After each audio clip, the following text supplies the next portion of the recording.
Oke, saya persilakan dimulai dengan Valen dengan catchphrase-nya yang luar biasa. Silakan. Shalom Panen Family, what's up? Mana tepuk tangan virtualnya? Tepuk tangan untuk kita dan Tuhan. Hari ini pada semangat ya. Aduh, aku aja semangat banget. Gak sabar mau ikut panen. Dan here I am. Here we are, kita mau mengikuti panen, kita mau ikut acaranya, kita mau dengar firman Tuhan, kita mau sama-sama berbuah lebih lagi dari firman Tuhan. Amin. Amin. Terima kasih JB. Saya ngomong sendiri di sini. Oke, sebelum kita mulai, tentunya seperti biasa, kita akan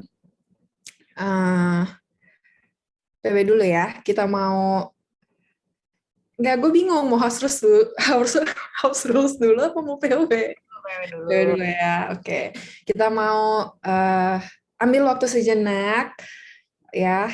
Kita mau praise and worship dulu. Silahkan tim PW. Oke, thank you MC Valen NJB. Gue ulang lagi ya supaya makin semangat.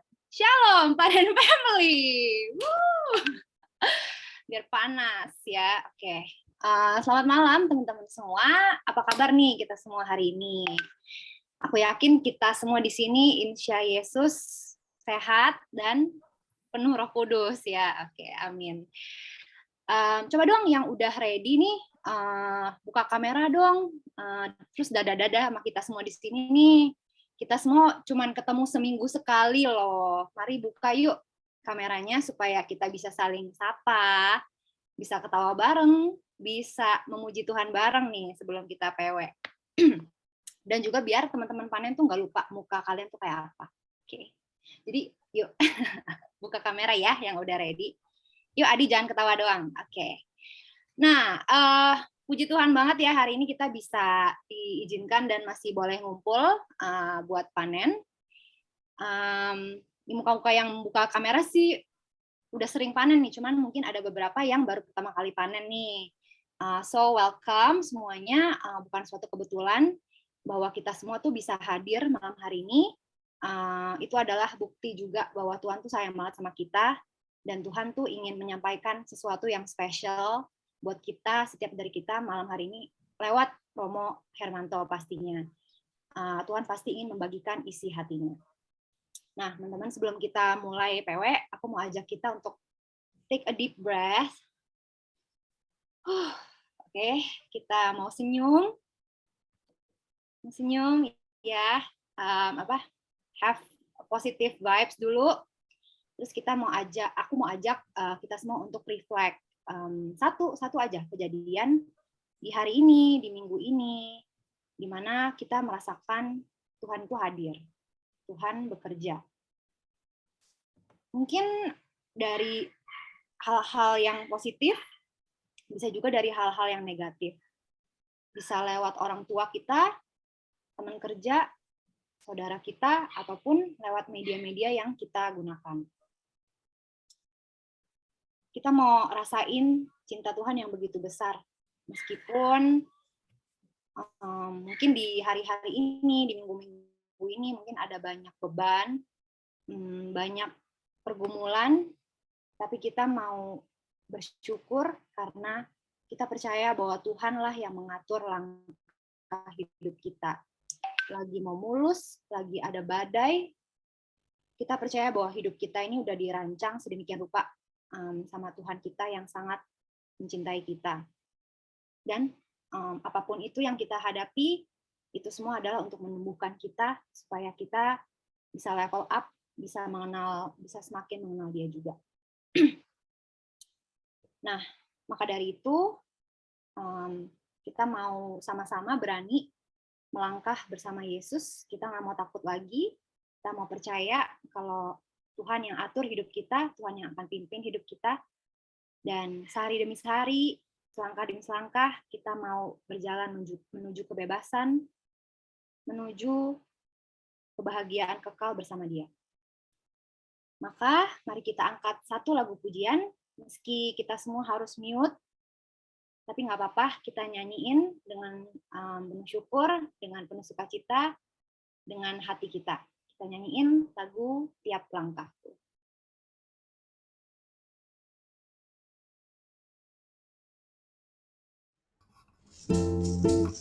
Shalom Panen Family.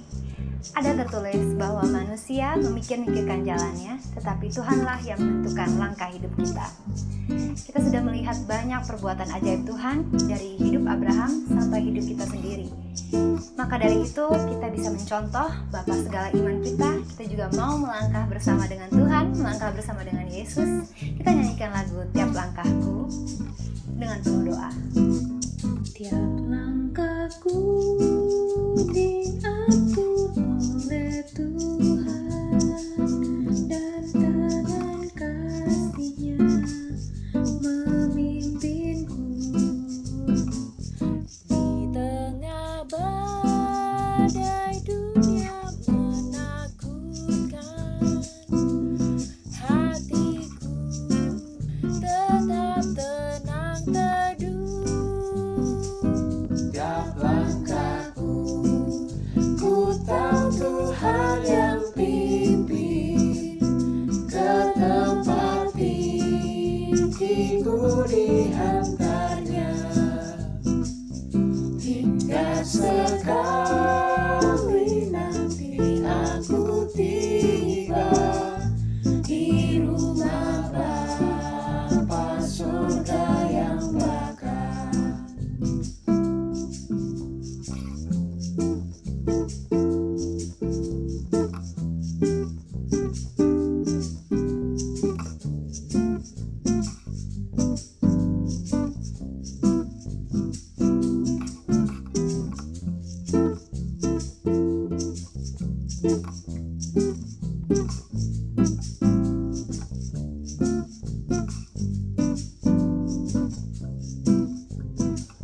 Tiap langkahku diatur oleh Tuhan, dan tangan kasih-Nya memimpinku.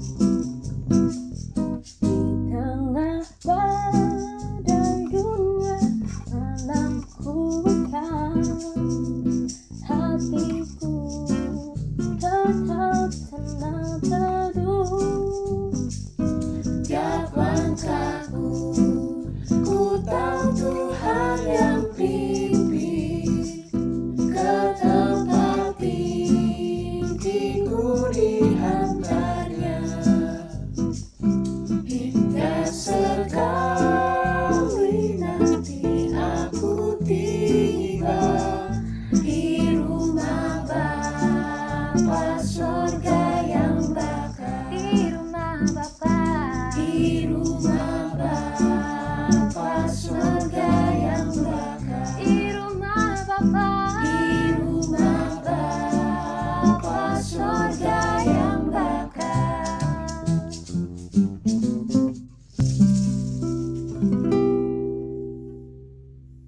Yeay, berikan tepuk tangan yang meriah untuk Tuhan Yesus.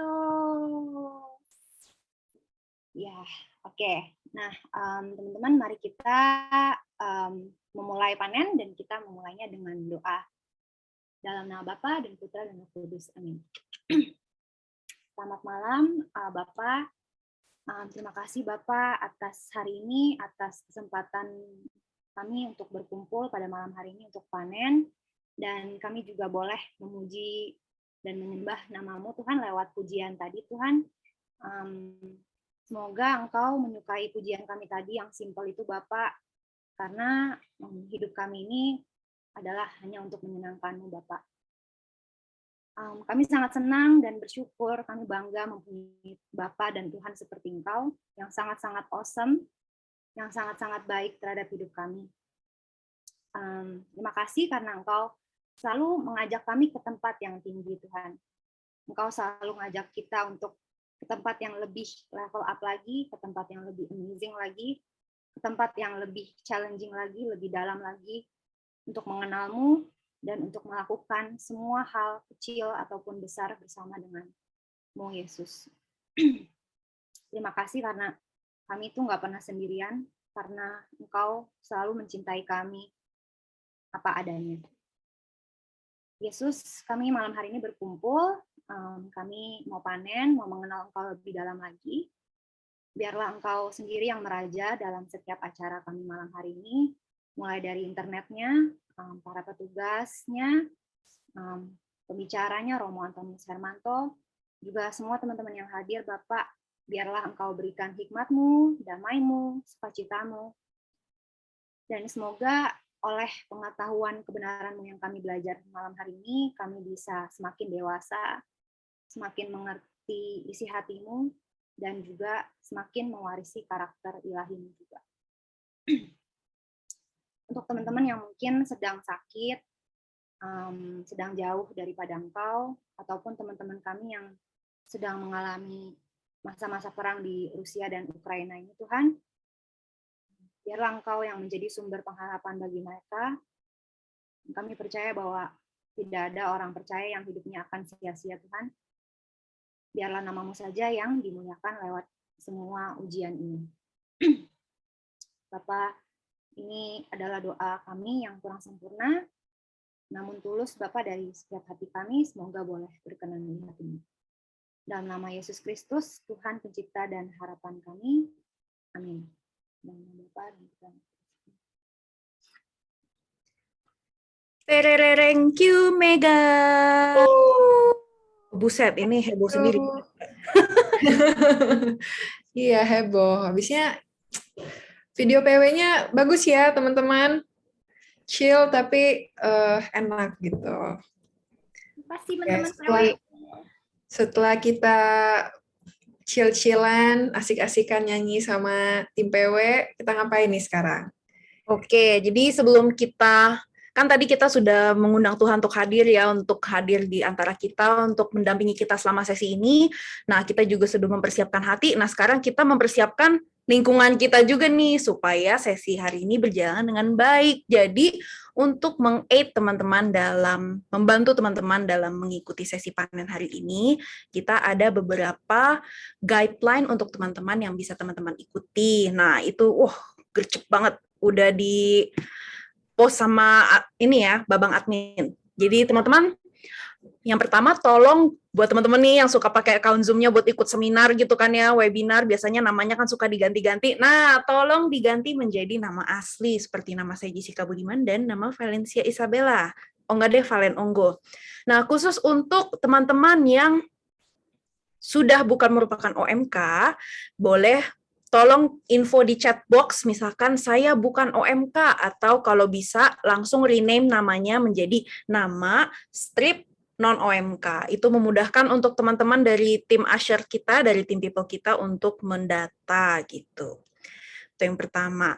Lalu yang kedua, nanti kita akan membuka sesi question and answer di akhir acara ini, dan supaya kita bisa memilah ya, teman-teman bisa menanyakan pertanyaannya melalui link Slido yang ada di chat box, yang nanti selama acara juga beberapa kali akan kita infokan ke teman-teman. Tapi kita juga sangat merekomendasi teman-teman untuk menanyakan langsung on the floor ke Romo dengan membuka mic dan membuka kamera tentunya, supaya Romo juga ngomongnya bukan ke nama teman-teman, tapi ke muka teman-teman gitu. Nah, yang ketiga, ini yang paling penting nih teman-teman, untuk kita mempersiapkan diri untuk menerima ajaran hari ini, jangan lupa untuk kalau bisa cari pojokan yang sepi gitu, supaya bisa fokus mendengarkan sesi hari ini, bisa juga pakai headphone atau earphone, dan tolong di-mute mic-nya selama acara, kecuali saat teman-teman nanti bertanya saat di-cue oleh MC, supaya tidak mengganggu berjalannya sesi gitu. Dan yang penting jangan sambil multitasking ya, supaya kita tetap fokus, kecuali kalau mau minum. Nah, stay hydrated guys, supaya kita tetap sehat dan fit di masa pandemi ini. Sip. Oke, jadi hopefully teman-teman semua udah siap untuk join ya. Jadi kita udah bisa undang Romo nih untuk bergabung, ngobrol-ngobrol dulu nih sama kita sebelum mulai. Gimana Valen? Ayo, come on, panggil Romonya. Selamat malam Romo. Langsung muncul. Selamat malam Romo. Kayak magic. Iya, selamat malam Romo Hermanto. Sebelum kita mulai, kita mau ngobrol-ngobrol dulu nih sebentar nih. Iya, mau kenalan sama Romonya. Siapakah Romo ini? Ini kan Romo pertama kali datang ke panen ya. Tadi juga waktu ditanya katanya Romo belum tahu panen itu apa gitu kan. Nah, Romo Betul, mungkin bisa betul. menceritakan sedikit sekarang tuh kegiatan utamanya ngapain sih Mo gitu. Oke, saya kegiatan utamanya sekarang adalah menjadi formator. Formator itu pembina para frater di Malang. Pembina para frater S1, S2 sambil membantu di Yayasan Kolese Santo Yusuf. Oke. Nah, terus tadi juga nih yang kita sempat tanya di awal nih Mo. Jadi nama kongregasi Romo ini lumayan unik ya Mo. Mungkin bisa diceritakan sedikit nih CDD itu kongregasi. Oke, CDD itu singkatan dari Congregatio Discipulorum Domini. Congregatio Discipulorum Domini, bahasa Forum Domini. Indonesianya adalah Kongregasi Murid-Murid Tuhan. Nah, bisa di-search di Google, CDD itu didirikan di Cina. Jadi jangan keliru nanti. Karena Cina, CDD, jadi Cina doyan duit nanti. Kayaknya tuh Romo udah menyimpan joke itu untuk disampaikan malam ini. Supaya enggak keduluan nanti. Oke, thank you Romo. Mungkin kita bisa mulai ya, Len, dengan sesi malam hari ini. Iya, tanpa berlama-lama lagi, langsung aja waktu dan tempat kita persilakan untuk Romo Hermanto. Kita kasih sambutan dong. Woo, virtual reaction, guys. Oke, Dan jangan silakan, lupa, Romo. Terima kasih. Jangan lupa dinyalakan kameranya biar Romonya nggak ngomong sendiri, guys. Oh iya. Bosan kok nggak ngeliatnya muka gue, Mega, sama Valen mulu ntar. Iya, sama layar hitam blok-blok. Iya. Oke, silakan Romo. Baik, terima kasih kesempatannya MC, Valen, Jessica, dan teman-teman sekalian. Mungkin saya bisa share screen ya, diizinkan untuk share screen.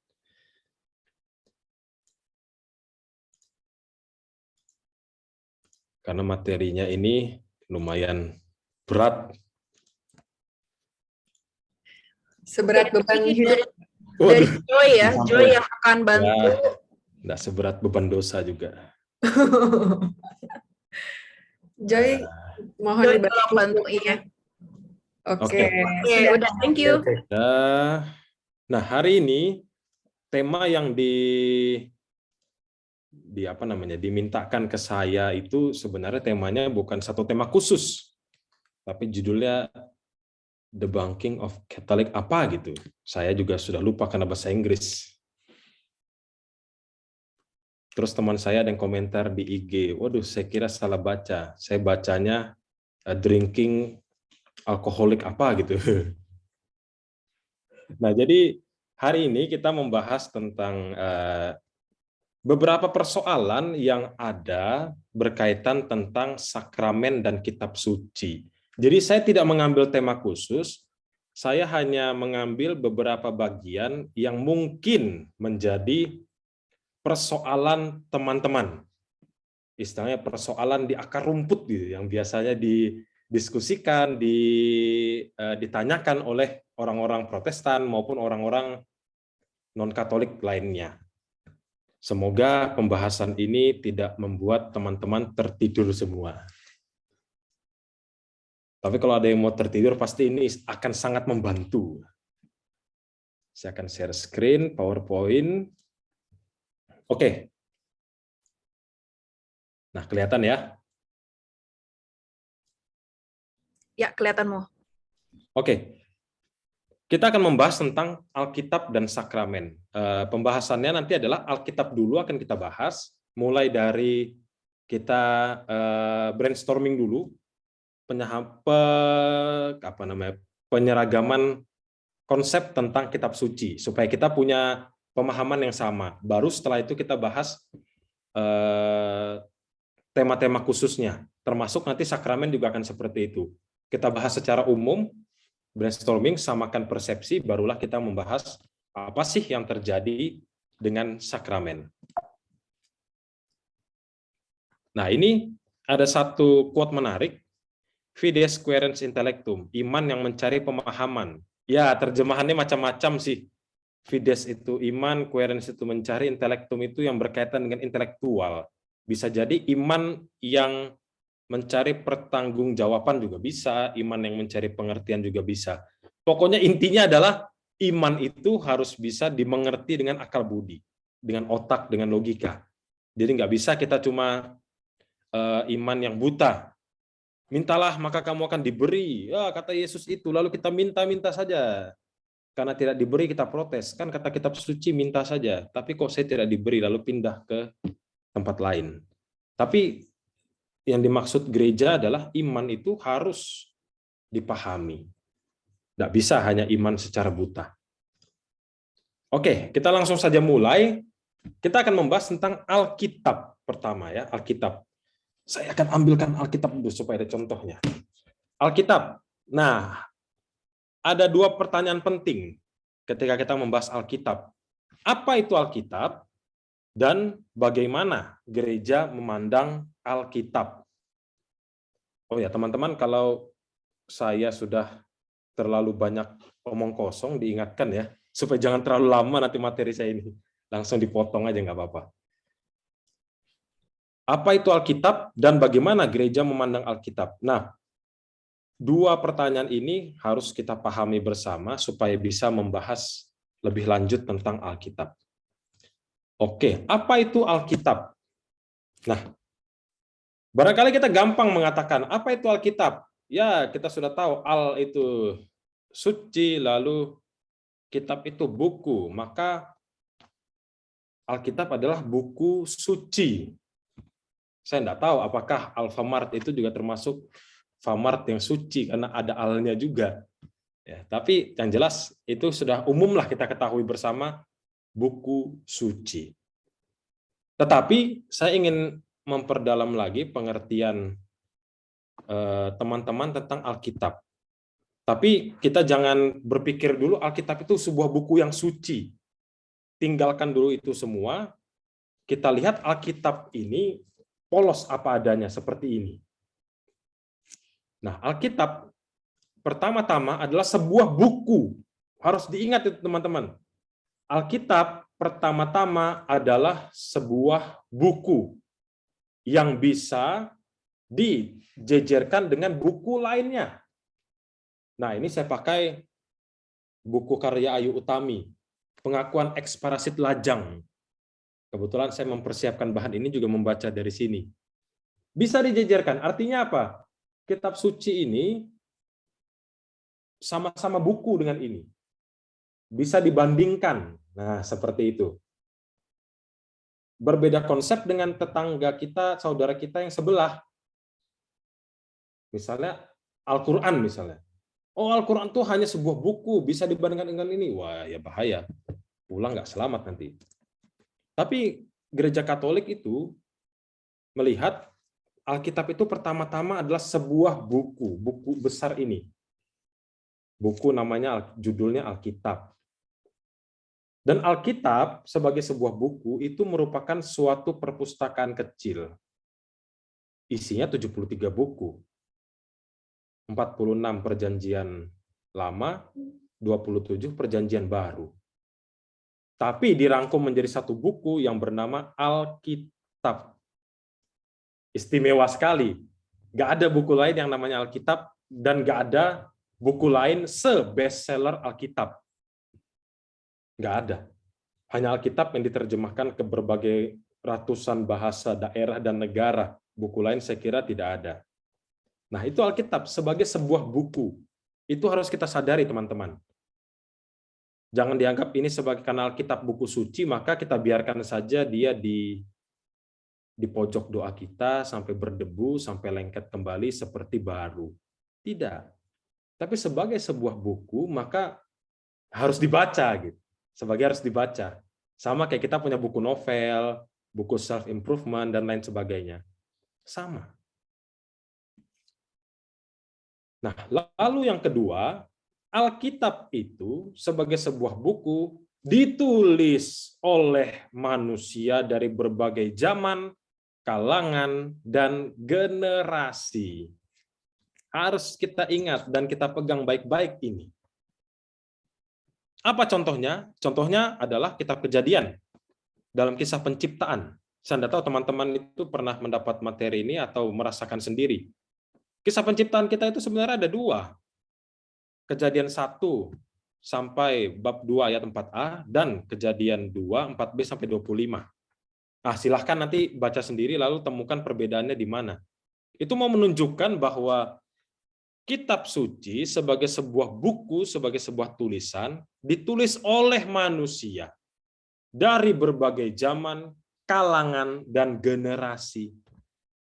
Jangan dipikir tulisan-tulisan dalam kitab suci itu jadinya sekali berpikir, diam-diam memandang lautan, oh jadilah kitab Kejadian, sehari, 2 hari, seminggu, setahun. Enggak.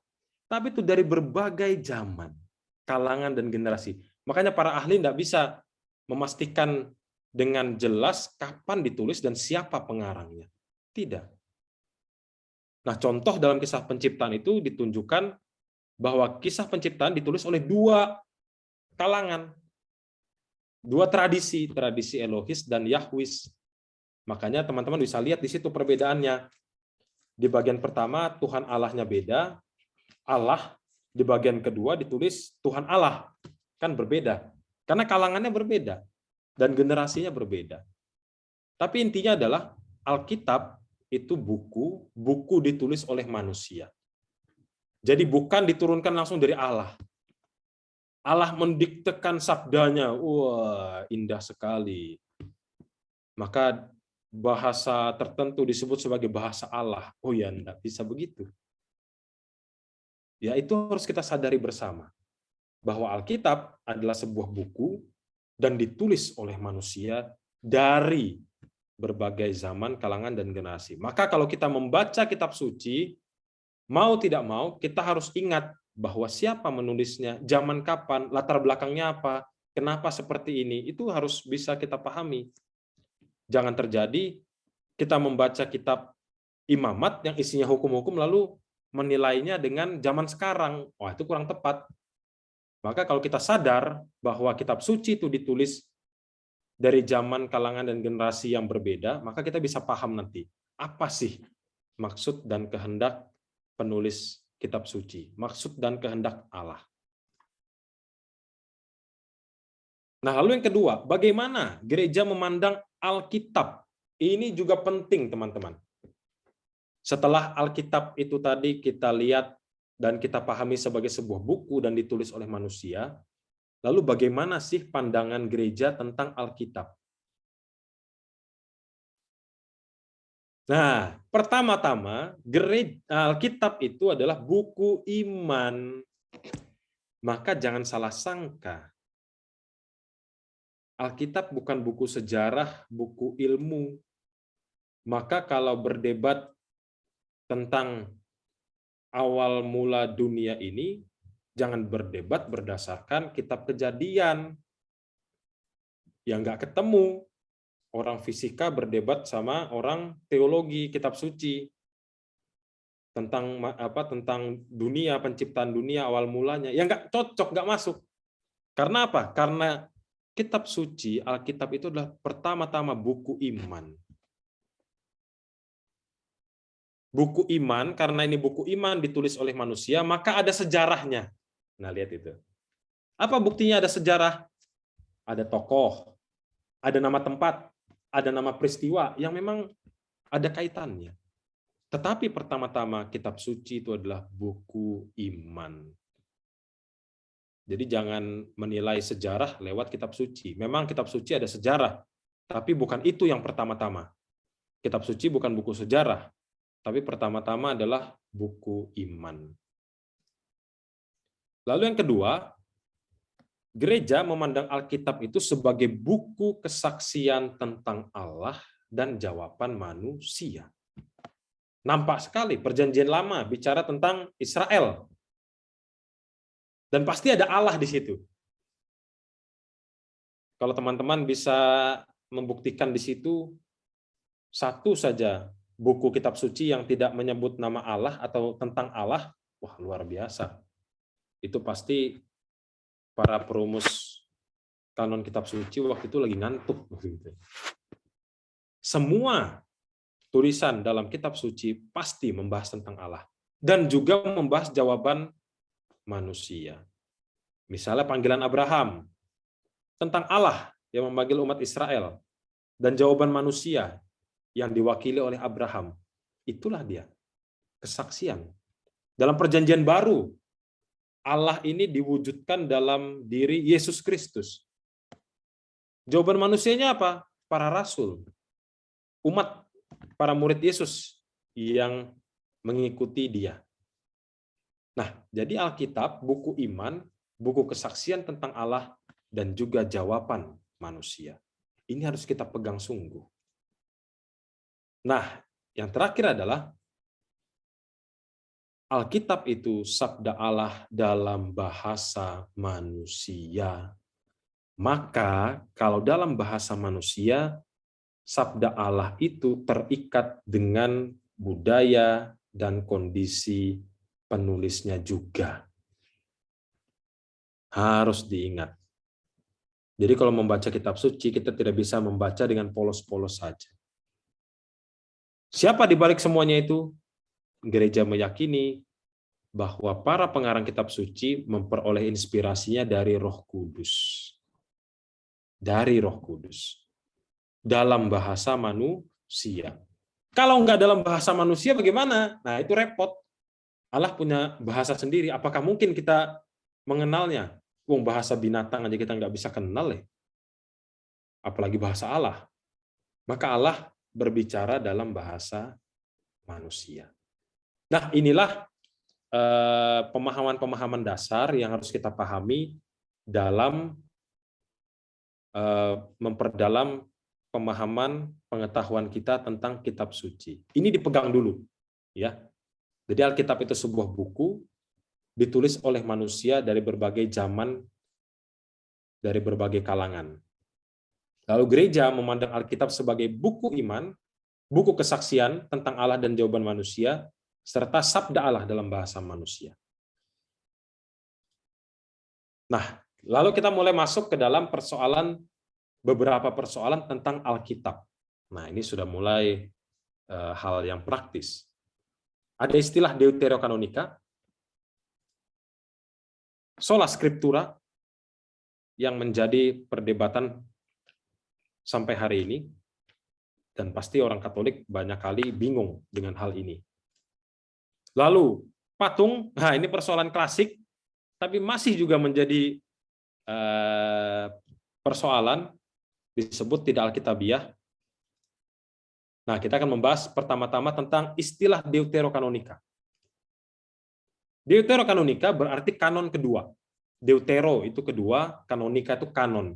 Kanon itu adalah suatu ketetapan tentang suatu hal. Misalnya kanon kitab suci, berarti isi dari kitab suci itu berapa buku. Yang masuk dalam tulisan kitab suci itu apa saja. Nah, itu ditetapkan namanya kanon. Maka kalau kita membaca deuterokanonika, berarti kanon yang kedua. Kanon pertamanya apa? Ya, kalau kita buka kitab suci kita, kelihatan ya, yang ini ya, teman-teman, kelihatan nggak? Nah, yang di tengah ini adalah dalam kitab suci kita disebut deuterokanonika. Itu ada sekitar 7 kitab ditambah 2, 9 yang dimasukkan ke dalam deuterokanonika. Pertanyaannya adalah, apakah benar kitab-kitab itu merupakan kanon yang kedua? Nah, ini sebuah pertanyaan. Sebenarnya, deuterokanonika ini adalah istilah yang diberikan oleh orang-orang Protestan kepada kita, teman-teman. Penerjemah kitab suci dalam bahasa Indonesia itu kebanyakan adalah orang-orang Protestan. Dan kitab suci ini diterbitkan dalam rangka ekumene. Maka sebenarnya ketujuh kitab itu tidak dimasukkan, tapi karena ada kerjasama antara Gereja Katolik Indonesia dengan Gereja Protestan, LBI dan KWI, LAI dan LBI, maaf. Maka ketujuh kitab itu ditambahkan sebagai deuterokanonika. Maka saya beri tanda kutip. Sebenarnya ini istilah yang kurang tepat. Sebab apa? Sebab ketujuh kitab, kitab Tobit, Yudit, Salomo, Yesus bin Sirak, Baruk, Makabe, itu merupakan kitab suci yang sudah dipakai oleh para rasul. Kitab suci yang sudah dipakai oleh para rasul. Nah, begini persoalannya. Pemisahan kitab Deuterokanonika dari Perjanjian Lama tidak sesuai dengan tradisi Katolik yang bersumber pada Septuaginta, LXX itu 70, Septuaginta 70, atau Vulgata. LXX itu, Septuaginta itu adalah kitab suci Perjanjian Lama dalam bahasa Latin, Yunani, yang diterjemahkan konon oleh 70 orang. Jadi teman-teman harus paham bahwa kitab suci Perjanjian Lama itu jumlahnya ada 39. Nah, komunitas Yahudi yang tinggal di Palestina itu menggunakan kitab suci yang 39 itu. Sedangkan orang Yahudi yang tinggal di luar Palestina itu menggunakan 39 kitab suci itu plus tulisan-tulisan lain dalam bahasa Yunani. Nah, di sini perbedaannya. Gereja meyakini bahwa para penulis Perjanjian Baru memakai kitab suci orang Yahudi yang berasal dari luar Palestina. Kenapa? Karena kitab suci Perjanjian Baru itu aslinya dalam bahasa Yunani. Maka kutipan-kutipannya pun Yunani. Sehingga kitab suci Perjanjian Lama yang dipakai oleh para penulis Perjanjian Baru, ini keyakinan gereja Katolik loh ya, adalah kitab suci 39 itu plus tulisan-tulisan lainnya. Ya Tobit, Yudit, dan lain sebagainya.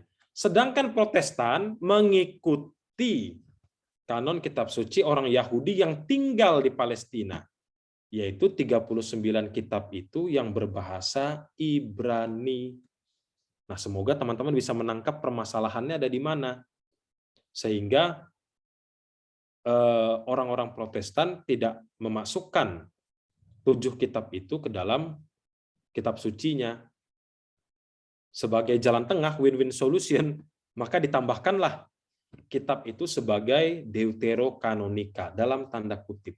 Padahal gereja Katolik, tradisi gereja Katolik itu sudah memakai 7 kitab itu sebagai sumber imannya. Nah, maka deuterokanonika itu bukan istilah Katolik, tapi istilah Protestan. Dan tidak tepat sama sekali. Sejak awal, gereja itu memakai kitab-kitab itu 7 kitab tambah 3 tambahan sebagai kitab sucinya. Bukan sebagai kanon yang kedua, tidak. Sejak awal. Nah, hanya karena ekumenis ini, maka kitab suci kita diistilahkan dengan deuterokanonika. Nah, itu pembahasan tentang deuterokanonika. Semoga tidak membingungkan ya. Kalau bingung nanti bisa ditanyakan lagi. Lalu sola scriptura. Ini adalah salah satu jargon dari orang-orang Protestan, sola scriptura. Hanya kitab suci. Ada sola fides, sola scriptura, terus sola apa lagi? Saya lupa, karena saya bukan orang Protestan. Jadi hanya iman, hanya kitab suci. Ada? Sola apa lagi? Sola gratia. Hanya rahmat. Gracia, sola gracia, betul. Ya. Sola gratia. Jadi ada sola fides, sola scriptura, sola gratia. Nah, tapi ini kita hanya membahas soal sola scriptura. Hanya kitab suci. Nah, yang biasanya yang jadi bahan pertentangan adalah gereja kitab suci itu, gereja Katolik itu ditambah dengan tradisi. Tradisi itu kan tidak tertulis dalam kitab suci. Nah, ini sebenarnya bertentangan. Bertentangan sama sekali. Gampang sekali menjawabnya. Alkitab itu adalah buku gereja. Pertanyaan saya adalah kalau dikatakan tradisi itu tidak tertulis dalam kitab suci, pertanyaan saya, yang mengumpulkan ke-73 tulisan itu sebagai Alkitab itu siapa? Siapa yang menentukan? Gereja. Jangan lupa itu. Tanpa gereja tidak akan ada Alkitab. Tanpa gereja tidak akan ada Alkitab. Tulisan-tulisan itu hanya sendiri-sendiri. Injil Lukas ya namanya apalah. Terus kitab Kejadian namanya apalah. Pentateuk sendiri, semua sendiri-sendiri. Siapa yang menjadikannya satu dengan judul Alkitab? Gereja. Jadi tanpa gereja, tulisan-tulisan Alkitab itu hanya tulisan-tulisan biasa. Tradisilah yang menentukan Alkitab. Tradisi. Oh, kitab Kejadian ini dipakai terus dalam permenungan orang Kristen. Oke, berarti kitab suci ini tulisan suci. Karena berisi tentang iman, maka diambil. Dimasukkan ke dalam kitab suci, plung gitu. Oh, kitab Yunus ini juga sering dirujuk oleh guru-guru agama pada zaman itu dan memang membuat iman umat menjadi kuat. Oke, kitab Yunus ini dimasukkan lagi ke dalam kumpulan kitab suci, plung gitu. Jadilah satu buku yang namanya Alkitab. Siapa yang mengumpulkannya itu? Gereja, tradisi. Maka kitab suci tidak bisa tanpa tradisi. Karena tradisi itulah yang menentukan tulisan-tulisan 73 itu menjadi kitab suci. Omong kosong sola scriptura tanpa tradisi. Itu sama aja kacang lupa kulitnya. Tanpa tradisi, nggak ada yang namanya scriptura. Yang ada cuma tulisan-tulisan biasa. Gitu. Gereja yang menentukan Alkitab. Ya jangan lupa itu. Gereja lebih dulu ada daripada Alkitab. Nah, Alkitab juga ditafsirkan dalam kesatuan dengan tradisi. Sehingga tidak mungkin iman kita itu hanya sola scriptura, tidak bisa. Pincang. Pincang. Karena apa yang tertulis dalam kitab suci itu adalah tradisi yang tertulis. Nah, bukan tradisi lisan. Sola scriptura itu adalah tradisi lisan yang dituliskan. Sehingga kalau tradisi dilupakan, ya sebenarnya melupakan kitab suci juga. Melupakan kitab suci, melupakan tradisi. Melupakan tradisi, melupakan kitab suci. Sehingga tradisi dengan kitab suci ini betul-betul dua hal yang tidak bisa dipisahkan. Memang tradisi bukanlah sabda Allah, bukan. Tapi tradisi lah yang membentuk kitab suci. Ini yang tidak boleh kita lupakan. Nah, memang teman-teman Protestan tidak bisa mengerti hal ini. Mereka hanya pikir apa yang tertulis dalam kitab suci. Wah, kitab suci mengatakan ini. Tapi mereka lupa. Siapa yang membentuk, siapa yang membuat kitab suci? Maksudnya mengumpulkan buku-buku itu menjadi kitab suci. Itu tradisi. Dan kitab suci merupakan tradisi lisan yang ditulis. Awalnya kisah Yesus itu dari mulut ke mulut. Bisa baca Lukas bab 1. Hai Theophilus yang mulia, setelah aku menyelidiki bla bla bla bla, aku memutuskan untuk menulisnya kepadamu secara seksama dan teratur. Nah, itu buktinya bahwa berita tentang Yesus itu dari mulut ke mulut sebenarnya. Tapi karena ya rasul ini sudah mati, saksinya sudah nggak ada, itu sudah dituliskan. Jadi kalau ada yang merasa sudah mau meninggal lalu ingin membuat sejarah dikenang terus, ya tulis kisah hidupnya. Nah, seperti itulah kira-kira. Tidak bisa hanya sola scriptura.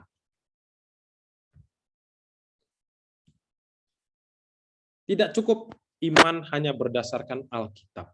Tidak cukup. Kita akan kehilangan dasarnya. Seperti kursi. kursi dengan 3 kaki.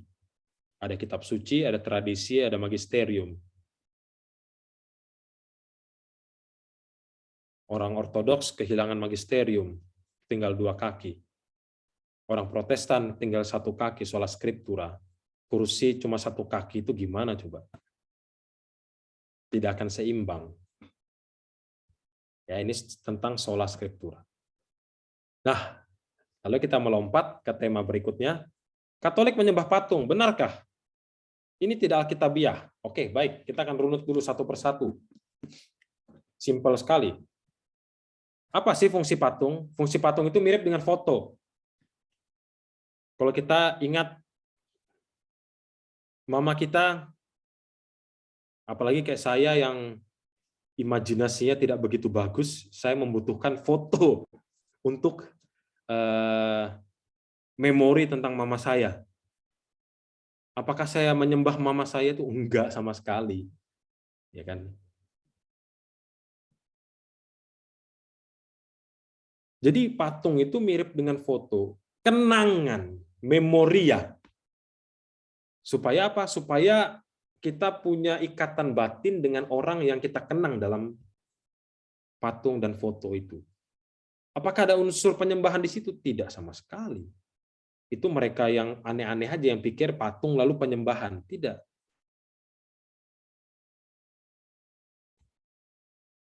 Yang dilarang dalam Alkitab adalah penyembahan terhadap patung. Bisa baca Keluaran 20 ayat 5, Ulangan 5 ayat 9. Penyembahan terhadap patung.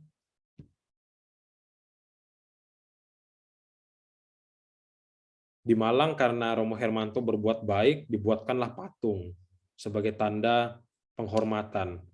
Tetapi kalau di sana ada yang menyembah, ada yang sampai sujud-sujud gini-gini, minta nomor, minta rezeki, minta anak di situ. Wah, itu baru namanya penyembahan. Tapi kalau sebagai sebuah monumen mengenang perjuangan Soekarno-Hatta, yaitu sebagai bentuk penghormatan saja, tidak lebih dari itu. Yang dilarang memang penyembahan terhadap patung. Patung itulah yang diminta untuk menyelamatkan, bukan Allah. Nah, itu yang dilarang dalam kitab suci. Maka jangan keliru pemikiran ini ya. Itu kalau ada yang bilang Katolik menyembah patung, itu ya cuma cari-cari kesalahan aja. Ya kan? Baik kalau kita seperti orang-orang kisah yang dialami kisah Rasul Paulus, kalau ditanya soal patung, jawab saja, lain kali saja kita bicarakan hal itu. Tinggalkan saja. Dalam Keluaran 25, 18-20, bahkan Tuhan memerintahkan untuk membuat 2 kerub emas. Lihat itu. Keluaran 25, 18-20. Ketika Musa ingin membangun kemah Allah, di dalamnya ada tabut perjanjian, Tuhan suruh buat, ayo kamu buat patung kerub emas. Kerub itu makhluk surgawi. Yang dikatakan sayapnya ada 6 ya. 1 nutup mata, 1 pasang tutup mata, 1 pasang menutup bawah kaki, 2, 1 pasang lagi untuk terbang. Tuhan sendiri memerintahkan membuat 2 kerub emas coba di atas tabut perjanjian. Lah lucu kalau kita disebut kitab suci melarang membuat patung. Lah ini Tuhan sendiri. Mereka yang mengakunya Alkitab tapi sesungguhnya tidak Alkitab. Justru Katolik itu yang lebih banyak bergumul dengan Alkitab. Mereka ya baru kemarin, abad ke-16. Kita sudah dari awal. Selisihnya 1.500 tahun. Jadi kalau teman-teman merasa minder dengan orang Protestan, dengan lainnya, ya itu keliru sih. Kita ini saudara tua. Sebagai saudara tua melihat adik-adik yang masih baperan, masih labil ini, ya kita senyum-senyum aja harusnya. Nah inilah Tuhan sendiri memerintahkan Musa untuk membuat kerub emas. Lagi, Salomo menaruh patung kerub di bait Allah.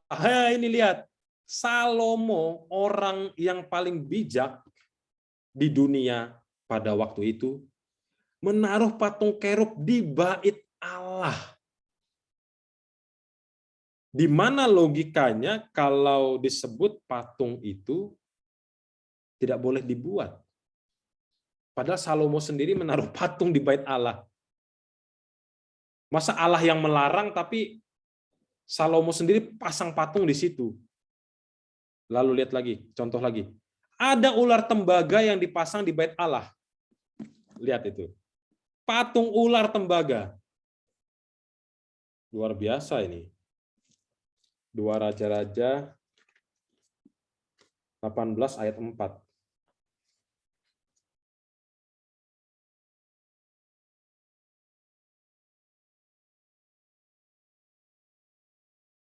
Jadi di situ ada dipasang ular tembaga karena sebagai mengingat tentang peristiwa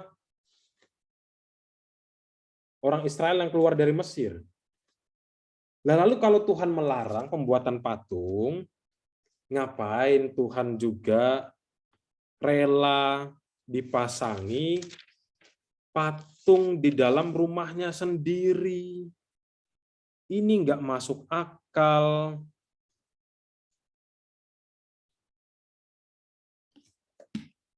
Nah, maka sebenarnya kita nggak menyembah patung, tapi menghormati patung.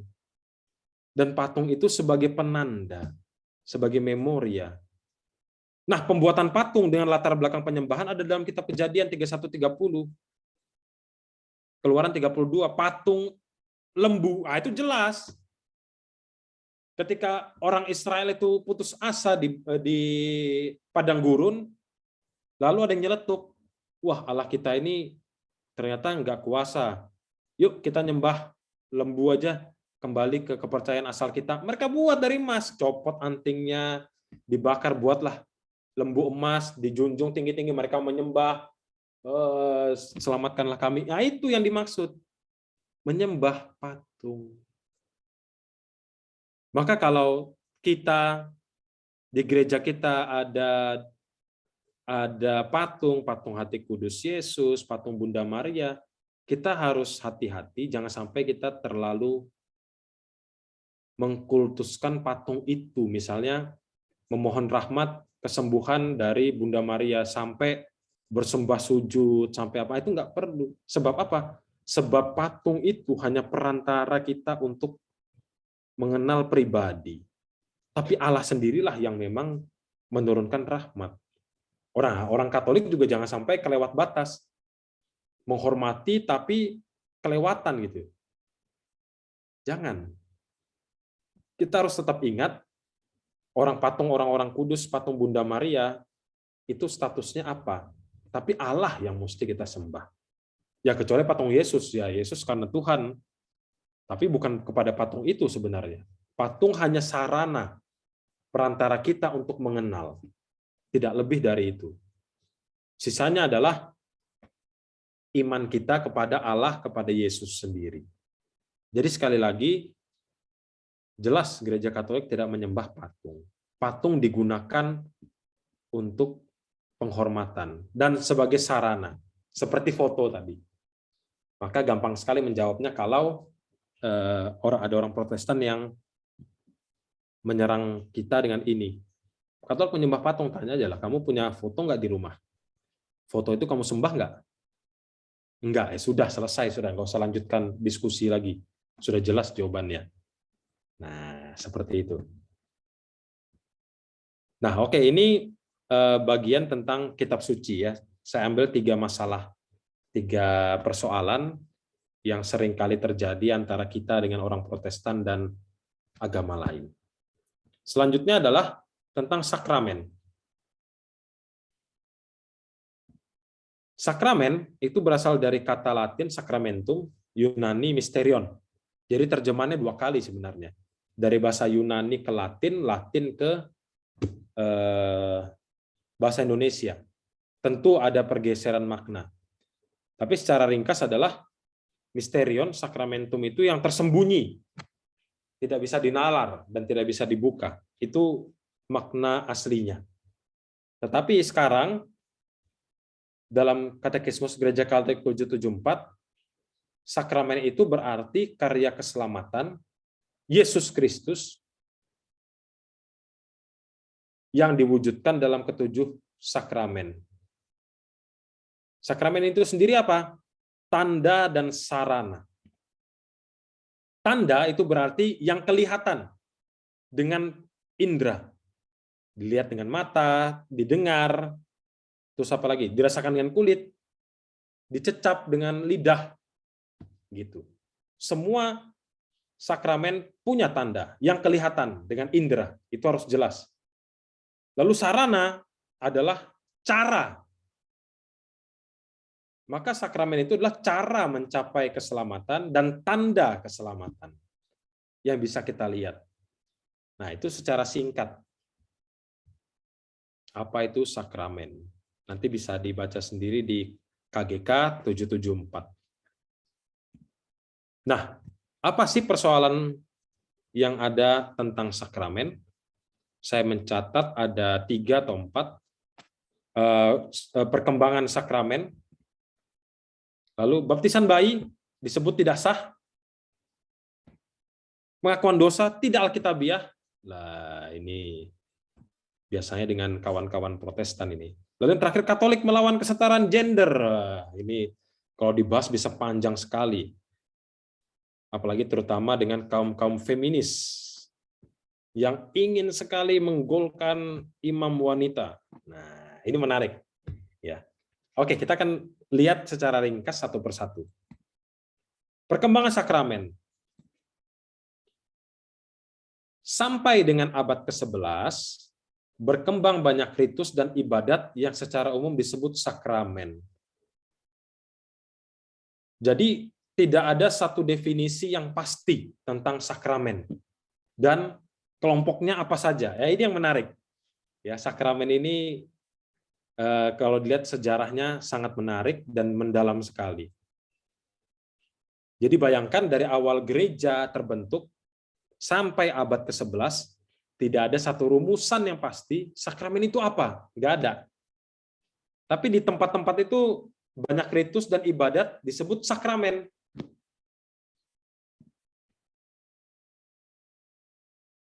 Nah, Petrus Damianus itu menyebutkan ada 12 sakramen, 12 loh. Termasuk perkawinan dan pengundusan raja-raja. Nah, ini lihat salah satunya contohnya. Jadi abad ke-11 Petrus Damianus itu menghitung, oh 12 sakramen, termasuk perkawinan dan pengundusan raja-raja. Itu dimasukkan ke dalam sakramen. Di tempat lain beda lagi. Di Roma, di Yerusalem, di Konstantinopel, beda-beda. Sampai pada akhirnya di abad ke-12,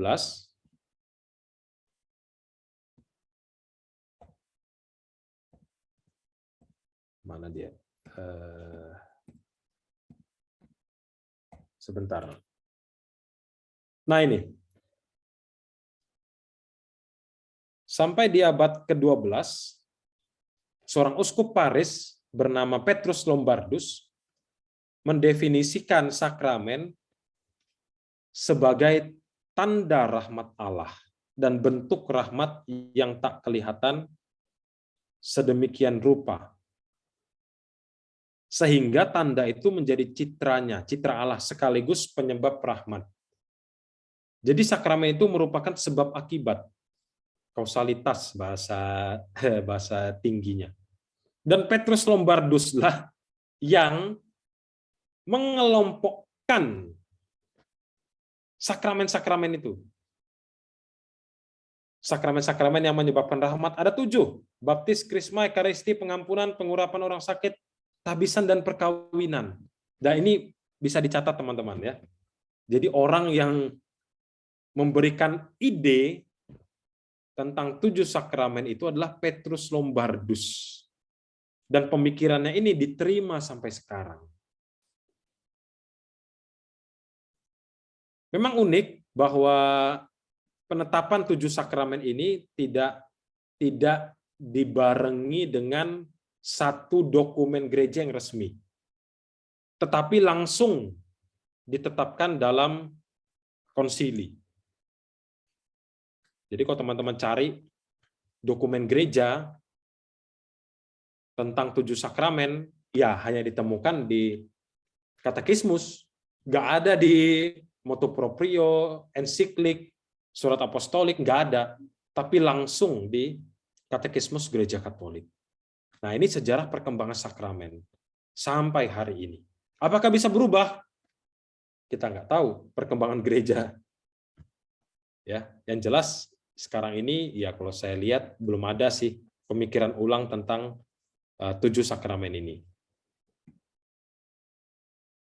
Kita masuk ke baptisan bayi.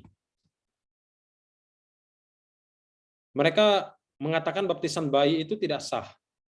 Kita lihat beberapa ayat Alkitab. Matius 9 ayat 14. Jangan menghalangi anak-anak datang kepada Tuhan. Masih ingat kan ceritanya Petrus memarahi anak-anak yang ibu-ibu yang bawa anaknya ingin diberkati Yesus. Tapi Petrus pergi. Tapi Yesus marah. Jangan halangi anak-anak datang kepadaku. Yohanes 3. Syarat masuk kerajaan Allah harus dilahirkan kembali dalam air dan roh. Mesti dibaptis. Markus 16:16. Syarat untuk diselamatkan percaya dan dibaptis.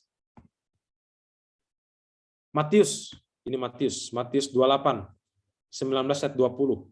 Pesan terakhir Yesus, pemuritan jadikanlah semua muridku dalam nama Bapa dan Putra dan Roh Kudus, pergilah ke seluruh dunia. Baptisan. Sehingga baptisan itu menjadi penting kalau orang ingin diselamatkan. Gitu. Termasuk bayi. Nah, sekarang kita lihat persoalan-persoalannya. Nah, ini di Kisah 16, 15 dan ayat 33, di situ dijelaskan, dikisahkan ada pembaptisan keluarga. Satu keluarga dari Lydia, ayat 15, 33 ayat bab ayat 33 itu kepala penjara.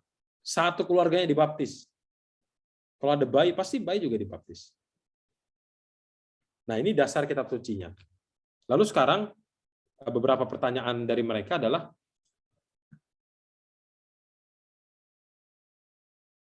bukankah bayi belum bisa beriman? Oke, kelihatannya masuk akal. Dalam pembaptisan, benih iman diberikan, dianugerahkan kepada bayi. Benih iman. Benih iman. Lalu kemudian tugas orang tua dan wali baptis untuk memelihara dan menumbuhkan benih iman tersebut. Jadi orang tua memberikan hadiah terindah, yaitu apa? Iman. Bukan mainan, baju, hampers lainnya kalau si bayi ulang tahun 1 bulan, setahun, itu bukan. Tapi iman. Ingat tadi di bagian pertama, syarat diselamatkan itu dibaptis. Maka hadiah terindah yang diberikan oleh orang tua adalah iman, pembaptisan itu. Dan tugas orang tualah yang memelihara dan menumbuhkan benih tersebut. Jadi kalau dikatakan, bayi belum bisa beriman, ya memang belum bisa beriman. Maka tugas kamilah orang tua, Bapak Ibu maksudnya, orang tua yang menumbuhkan iman tersebut. Gereja tidak akan membaptis kalau tidak ada jaminan pendidikan iman. Maka dalam pembaptisan bayi itu ada wali baptisnya. Walaupun dalam prakteknya di Indonesia peran wali baptis ini kurang sekali. Tapi di Eropa wali baptis itu sudah seperti orang tua angkat, orang tua rohani. Anaknya kalau bingung tentang iman ya tanya ke wali baptisnya. Itu adalah bentuk jaminan pendidikan iman. Maka gereja yakin dengan pembaptisan bayi ini. Nah, ini 3 alasan pembaptisan bayi. Perintah Kristus untuk keselamatan dan perlindungan rohani, lihat. Dan konsekuensi janji perkawinan, lihat itu. Apa janji perkawinan? Membaptis anak, mendidik anak dalam ajaran gereja Katolik. Maka konsekuensinya ya dibaptis. Tidak ada yang lain.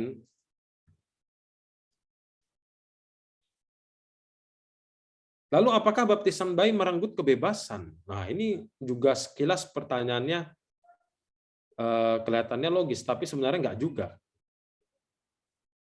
Orang tua akan memberikan yang terbaik untuk anaknya. Dan tidak ada kebebasan murni. Anak-anak itu kan masih polos ya. Kalau misalnya biasanya minum ASI, terus sudah mulai usianya naik, diberikan makan nasi. Terus kita mau ajari dia makan sayur, pahit, ditolak anaknya. Lalu orang tuanya membiasakan, memaksa. Apakah itu juga merenggut kebebasan si bayi yang tidak ingin makan sayur pahit? Enggak kan? Tapi orang tua tahu, oh makan sayur itu sehat. Dikasih buah. Dipaksakan. Berjalan. Kalau mengikuti naluri anak ya, dia merangkak terus. Nggak mau jalan. Apakah itu juga merenggut kebebasan? Tidak. Anak belum bisa berpikir dengan logikanya, dengan akal budinya, maka orang tualah yang memberikan yang terbaik. Dan baptis, iman itu adalah hadiah yang terindah. Maka kalau baptisan bayi tidak akan merenggut kebebasan si bayi. Karena tidak ada kebebasan yang murni. Tetap orang tualah yang masih akan membimbing anaknya. Nah, orang tua bertanggung jawab terhadap pemeliharaan iman anak sampai dia besar nanti. Sampai 17 tahun bisa berpikir sendiri. Nah, ini tentang baptisan bayi. Persoalan-persoalannya. Berikutnya adalah tentang pengakuan dosa.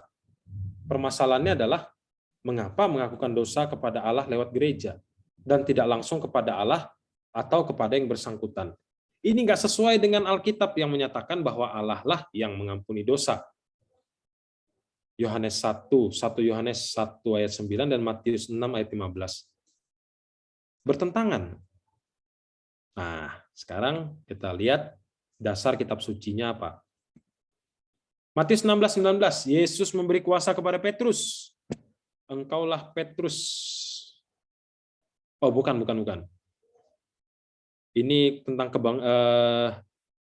engkaulah Petrus saya kira ini. Lalu kalau engkau mengatakan dosanya tetap ada, maka dosanya tetap ada. Yesus memberi kuasa kepada Petrus untuk mengampuni dosa. Matius 18 juga sama, juga kepada rasul lainnya. Yohanes 20:23 ketika berkumpul, Yesus yang bangkit mengatakan itu juga. Ketika menghembuskan Roh Kudus, kalau engkau mengatakan dosanya tetap ada, tetap juga sama, hal yang senada. Dan Yakobus 5:16, hendaklah kamu saling mengakukan dosa dan saling mendoakan. Jadi pengakuan dosa kepada sesama saudara itu ternyata sudah ada di dalam kehidupan para rasul. Soal mengampuni dosa. Dan dalam hal ini, kuasa pengampunan itu diberikan kepada para rasul dan murid-murid lainnya. Nah, ini dasar Alkitab dari pengakuan dosa. Sekarang kalau kita melihat, mengapa sih ada sakramen tobat, sakramen pengakuan dosa? Karena kita melihat, oke, Valen, gimana? Sudah waktunya kah? Habis ya? Ya Romo, sorry, 5 menit lagi ya Romo. Oke, kita cepat ya. Ya. Efek dosa itu melukai hubungan seseorang dengan Tuhan dan dengan sesama. Gereja. Maka perlu ada rekonsiliasi, perdamaian dengan Tuhan dan dengan gerejanya. Nah, para imam inilah mewakili Tuhan dan gereja.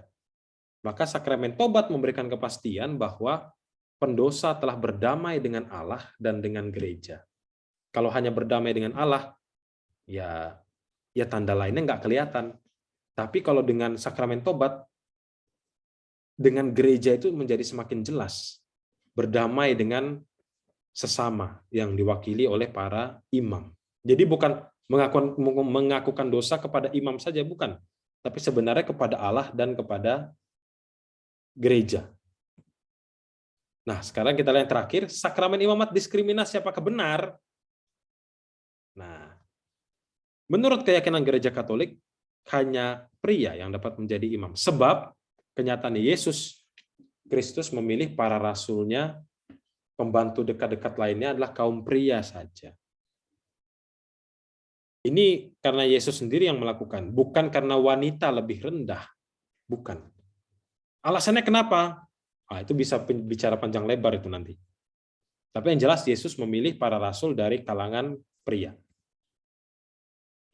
Lagi pula simbol pernikahan rohani antara Kristus dan gereja akan lebih nampak kalau imam itu benar-benar dari seorang pria. Bayangkan kalau imam itu adalah wanita.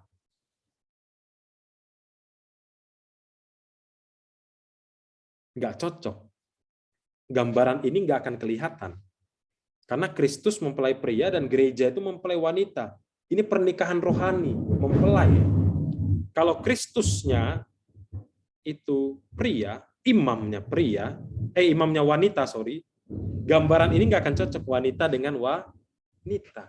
Pernikahan rohani ini nggak akan cocok. Maka sebenarnya sakramen imamat ini bukan diskriminasi. Bahkan dalam kitab suci sendiri, diskriminasi itu ditabrak sendiri oleh Yesus. Yang menunjukkan bahwa Yesus itu bukanlah diskriminasi, dan gereja juga tidak mendiskriminasi.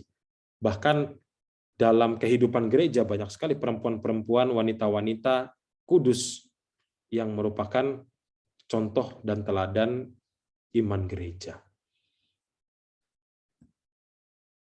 Nah, ini kajian sederhana sebenarnya dari Ayu Utami, tapi saya tidak akan bahas karena terlalu panjang. Banyak sekali dan menarik. Kalau teman-teman bisa membaca buku ini, akan memahami betul mengapa Yesus itu laki-laki dan hierarki itu laki-laki. Tapi secara singkat seperti yang tadi. Nah, sebagai simpulan, iman harus dilandasi dengan pengetahuan. Sejak awal perkembangan gereja, bapak-bapak gereja kita itu memurnikan imannya lewat dengan dialog bersama dengan pemikiran Yunani. Maka iman kita itu betul-betul sangat logis dan masuk akal.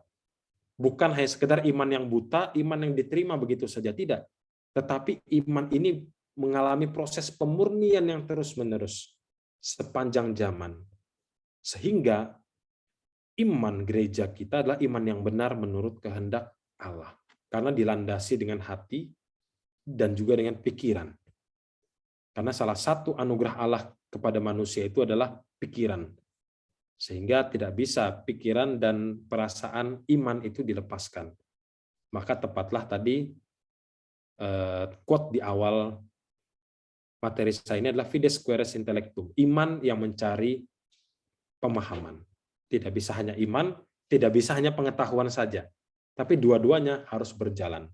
Iman kita harus tetap diperdalam dengan intelektual, supaya bisa dipertanggungjawabkan. Oke, itu saja dari saya. Nampaknya sudah sepi-sepi saja ini. Terima kasih banyak Romo Hermanto. Ya, teman-teman, mungkin kita bisa kasih tepuk tangan virtual dong buat Romo untuk sharingnya pada malam hari ini. Nah, teman-teman, sambil teman-teman mungkin masih mau meresapi ya bahan sharing yang hari ini dibawakan oleh Romo Hermanto, kita masih membuka kesempatan buat teman-teman yang mau menanyakan yang dipenasarankan sama teman-teman nih di link Slido. Ya, dan ini banyak mungkin banget yang bikin penasaran, kayak dari tadi tuh dijelasin Romo kayak langsung banyak banget muncul pertanyaan gitu sih. Dan kalaupun teman-teman kalau bingung mau nanya apa, boleh banget dibuka link Slido-nya dan teman-teman bisa like pertanyaan yang sudah ditulis teman-teman lain yang mungkin teman-teman berpikiran, oh kayaknya menarik juga nih untuk dibahas gitu. Nah, tapi sebelum kita masuk ke sesi Q&A, kita ada pengumuman sebentar nih. Boleh untuk tim admin? Oke, terima kasih. Ya teman-teman, sedikit pengumuman untuk hari ini. Yang pertama adalah kita sudah memasuki sesi kedua panen di bulan Maret, maksudnya pertemuan kedua panen ya di bulan Maret ini. Dan minggu depan kita ada padi, yaitu panen distrik pertemuan Komsel Panen, dan tanggal 28 Maret nanti ada sesi panen. Kita akan mengundang kembali salah satu pembicara yang udah beberapa kali ini datang ke panen, yaitu Ko Elfri. Ya, berikutnya. Nah, ngomong-ngomong tentang padi tadi, yaitu panen distrik, yaitu komunitas Komsel kita akan bertemu minggu depan, jadi biasanya kita akan sharing iman satu sama lain, dan topiknya itu seputaran dengan topik panen yang dibawakan minggu sebelumnya, yaitu jadi untuk minggu depan kita akan sharing tentang topik hari ini. Nah, kita ada dua grup, untuk yang OMK dan juga untuk pasutri muda. Nah, jadi pasutri muda yang usia pernikahannya itu 10 tahun atau kurang, nah bisa banget kontak teman-teman yang ada di layar teman-teman semua sekarang. Ada Brigita Cynthia dan Josephine Marsha untuk OMK, dan juga George Andreas untuk pasutri muda. Dan kebetulannya untuk Marsha dan George hadir nih malam ini, kalau nggak salah tadi ngeliat. Oke, next. Ya, teman-teman, jadi kita akan mengadakan lagi nih yang namanya BERAS, yaitu Bible Reading and Sharing.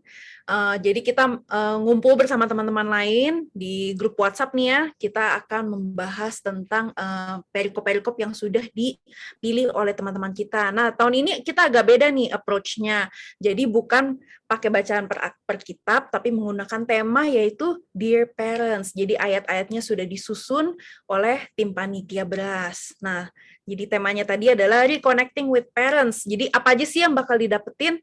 18 hari bacaan yang makin mengajak kita untuk dekat kembali dengan orang tua kita.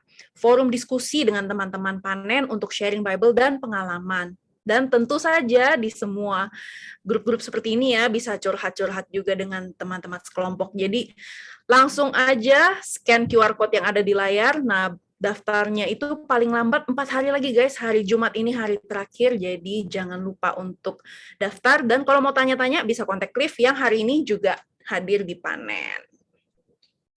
Oke, dan berikutnya kita juga ada komunitas pendoa dari teman-teman panen. Jadi teman-teman kalau membutuhkan untuk didoakan, silakan langsung scan QR code yang ada di layar, dan teman-teman dari tim pendoa panen akan mendoakan intensi teman-teman secara anonymous untuk 7 hari ke depan.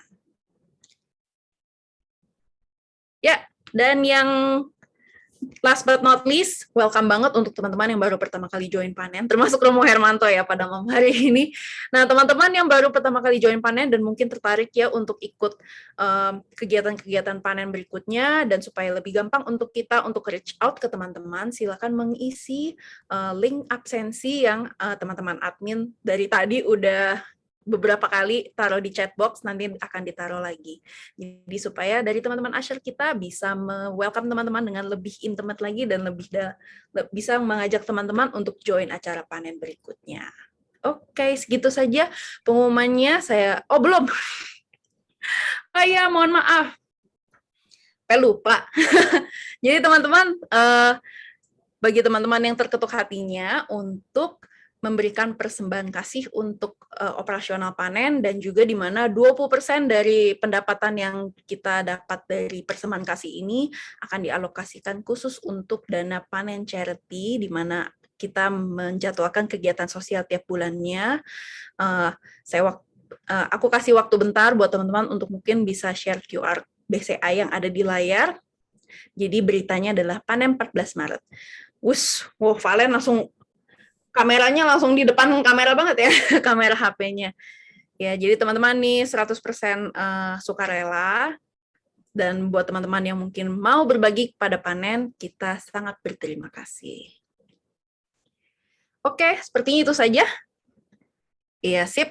Coming up Q&A session, silakan untuk Saudari Valen. Oke, terima kasih Ibu Jessica Budiman yang sudah menyampaikan pengumuman. Masih stay ya di sini teman-teman, masih bangun dan jangan mengantuk karena ini adalah sesi yang ditunggu-tunggu, karena banyak sekali pertanyaan-pertanyaan yang pasti ditunggu-tunggu untuk dijawab sama Romo Hermanto. Sesinya, isinya semua banyak banget yang dipaparkan sama Romo Herman. Jadi ingat Romo Herman. Eh, yang apa ya, yang benar-benar isu yang terjadi dalam kehidupan kita sehari-hari ya teman-teman, yang mungkin banyak ditanyain sama kita di kalangan maupun di lingkungan kita. Langsung aja kita mau masuk ke pertanyaan-pertanyaan yang sudah ada di Slido dan sudah banyak yang like. Pada bingung nih kayaknya mau nanya apa, langsung like aja ya. Oke, mau ada pertanyaan. Tadi kan Romo ada ngejelasin ya mengenai apa Alkitab itu adalah kumpulan dari tulisan-tulisan yang yang disatukan, yang berdasarkan pengalaman dari iman-iman orang yang menulis itu, dari manusia-manusia dong, ya kan? Bukan Tuhan yang tulis ya, Mo ya. Nah, kira-kira Mo, itu kan banyak banget Mo pasti tulisan-tulisannya, dan dikompil jadi satu buku, jadi beberapa kitab yang sudah dipilih, dan yang katanya dipilih oleh gereja. Nah, dari mana sih Mo gereja itu memilih tulisan-tulisan yang sebanyak itu jadi beberapa tulisan yang dipilih untuk menjadi sebuah Alkitab yang menjadi buku panduan bagi umat Kristiani?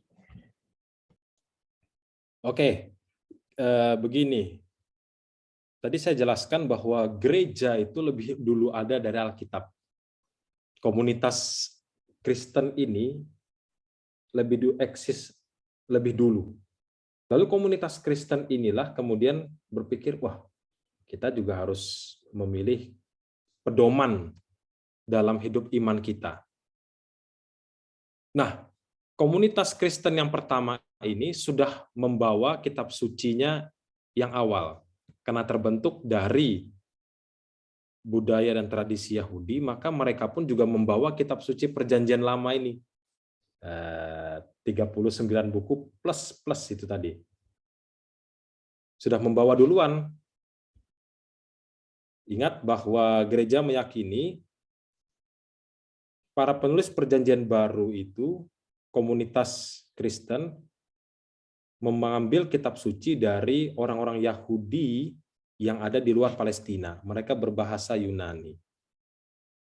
Nah, maka pemilihan inilah yang menjadi pedoman dasarnya. Apa sih yang menjadi kriterianya? Kriterianya adalah yang paling sering dipakai, sering dirujuk, dan yang menjaga kesatuan umat. Banyak sekali memang tulisan-tulisan, termasuk kalau teman-teman pernah mendengar yang populer lah, mengikuti jejak Kristus, Imitatio Christi, Thomas A. Kempis, tulisannya sangat bagus sekali. Tapi apakah itu dirujuk oleh orang-orang beriman di zaman yang lampau? Tidak. Nah, maka tulisan itu tidak menjadi kitab suci. Sehingga ini merupakan suatu proses yang panjang. Memang kriterianya adalah menjaga iman. Itu yang penting, yang sesuai dengan imannya. Kan gitu. Kita kalau mau diet ya pasti memilih makanan yang untuk diet dong. Kalau saya diet milihnya McDonald, KFC ya nggak sesuai tujuan saya. Maka saya memilih tulisan-tulisan yang sesuai dengan apa yang saya yakini. Gitu. Kan nggak mungkin saya beriman tentang Yesus Kristus, saya milih kitab suci saya Al-Quran misalnya. Kan nggak mungkin. Pasti saya memilih tulisan-tulisan yang berhubungan dengan Yesus, dengan apa. Nah, maka dikumpulkanlah jadi satu di bawah nama Alkitab. Oke, jadi kriterianya yang dipilih oleh gereja menjadi satu buku itu adalah yang menyatukan iman, yang menumbuhkan iman, dan sering dipakai, Mo ya? Ya. Oke, Mo, ada lagi nih pertanyaan. Dari pengetahuan-pengetahuan yang tadi Romo bagikan ke kita, apakah pengetahuan seperti ini tuh mempengaruhi pertumbuhan iman Romo sendiri dengan berelasi dengan Tuhan gitu? Maksudnya kayak pengetahuan-pengetahuan ini kan kayak theoretical banget, Mo. Ya, betul. Pengaruhnya apa sih gitu kayak buat kita semakin dekat sama Tuhan? Sangat mempengaruhi. Ya, misalnya kalau saya ambil contoh tadi kitab Kejadian misalnya ya. Kitab Kejadian. Anda tahu kalau Valen sendiri tahu nggak kalau kitab Kejadian itu ada 2 versi kisah penciptaannya. Enggak mau, baru tahu sama dari Baru Romo. tahu. Nah, kalau kita melihat, misalnya kita kisah penciptaan ya. Kisah penciptaan itu kan ada dua versi. Yang pertama itu yang ada hari-harinya itu. Ya kan? Hari pertama apa, hari kedua apa, sampai hari ke-6, hari ke-7 Allah istirahat. Sedangkan versi yang kedua itu berbeda. Versi yang kedua itu lebih menekankan Allah yang memberikan nafas kehidupan kepada apa sih? Diambil dari tulang rusuknya itu loh. Dibentuk dari debu tanah. Maaf, dari debu tanah terus Allah gitu. Tapi dengan kisah penciptaan yang pertama itu beda. Itu maknanya adalah manusia sebagai mahkota penciptaan. Sedangkan yang kedua itu bukan. Yang kedua itu lebih menekankan Allah menghembuskan nafas kehidupan. Nah, gitu. Beda. Sehingga ini mempengaruhi iman kita sebenarnya. Lebih memperdalam. Oh iya, ternyata kisah penciptaan yang pertama itu Allah menempatkan manusia sebagai mahkota ciptaan dan diciptakan secitra dengan Allah. Yang kedua beda semangatnya. Allah menghembuskan nafas kehidupan. Sehingga dalam diri kita ini ada nafas ilahi. Nah, masalahnya kalau kita nggak ngerti, terus kita mau baca itu dengan apa? Nah, itulah pengertian, pengetahuan ini sangat membantu kita untuk beriman. Kalau kita hidup dalam komunitas kita nggak masalah. Mungkin sama-sama nggak tahu, jadi aman saja. Tapi kalau dengan orang yang kritis, orang Protestan, orang Islam yang sengaja mengejar kita, kita nggak tahu apa-apa lalu, oh iya ya, berarti iman gereja ini nggak benar, tinggalkan saja. Nah gitu. Iya, benar juga Mo. Jadi semakin mempertebal ya Mo ya, mempertebal dan memperdalam pengetahuan kita sehingga kita juga semakin tahu betapa besar Tuhan tuh, betapa besarnya Tuhan dan betapa kita tuh bisa bilang loh sama yang lain, ini loh Tuhanku gitu Mo ya, kurang lebih. Betul. Oke, thank you Mo. Ada pertanyaan lagi nih. Tapi sebelum itu mungkin ada yang mau bertanya secara langsung, teman-teman. Dipersilahkan loh. Mau buka kamera dan tidak buka juga nggak apa-apa, tapi yang pasti harus dibuka mic-nya ya. Kalau nggak kedengeran. Ada. Kalau ada yang mau bertanya langsung dilengkapin nih dari pertanyaan Slido, karena pertanyaan Slido banyak banget dan menarik-menarik. Oke, sambil menunggu kita langsung aja ya. Ada pertanyaan Mo. Romo, bagaimana kalau orang menolak hasil Konsili Vatikan kedua dan hanya mau mengikuti arahan Konsili Vatikan pertama? Nah ini agak susah. Bukan agak susah sih. Ini konyol juga. Gereja itu bukan hanya Konsili Vatikan pertama. Atau kalau mau lebih jelas lagi Konsili Trente gitu misalnya kan, yang paling sering dikutip misalnya. Gereja itu terus berkembang. Ya. Gereja itu bukan hanya Konsili Trente, tapi terus berkembang gitu. Oke, kamu menolak Konsili Vatikan kedua, lalu kamu mau mengikuti pemikiran yang bagaimana? Yaitu berarti kita belum move on. Karena memang ada beberapa hal yang tidak tidak cocok dan perlu koreksi. Ya, tapi kan tidak sampai harus menolak penuh. Gitu. Biasanya kalau ada OMK yang seperti itu, saya mengatakan, belajar dululah. Jangan langsung mendeklarasikan menolak Konsili Vatikan kedua. Gitu. Atau cuma mau pengen yang pertama. Pelajari dulu, karena semuanya ada konteksnya. Ya. Tapi menyambung ke situ, Mo, kira-kira apa sih perubahan paling signifikan dari Konsili Vatikan kedua terhadap gereja kita, Mo? Yang paling signifikan itu adalah Konsili Vatikan kedua itu lebih tanggap terhadap situasi sekarang. Jadi perbedaannya, kalau konsili sebelum Vatikan kedua itu adalah pesertanya itu adalah anggota gereja sendiri. Jadi menyatukan ekumenenya itu menyatukan anggota gereja yang di dalam. Tapi kalau Konsili Vatikan kedua sudah mulai keluar. ada gereja Protestan dilibatkan, diundang, ada gereja nih orang ateis juga macam-macam. Sehingga memang penekanannya berbeda. Kalau Trente kan melawan Protestan, maka cenderung rubrik ya, aturan ketat. Nah, beda dengan semangat yang sekarang. Mana yang benar? Ya, semua saling melengkapi lah. Saya kira ada beberapa poin di Cafe 2 itu ada yang benar, ada beberapa poin juga yang di Konsili Trente ya sudah kurang relevan lah gitu. Kurang relevan. Jadi mengikuti perkembangan zaman, Mo ya, apa yang dibutuhkan di zaman saat ini. Ya, betul. Oke. Kita next. Thank you, Romo. Mungkin kita next ya.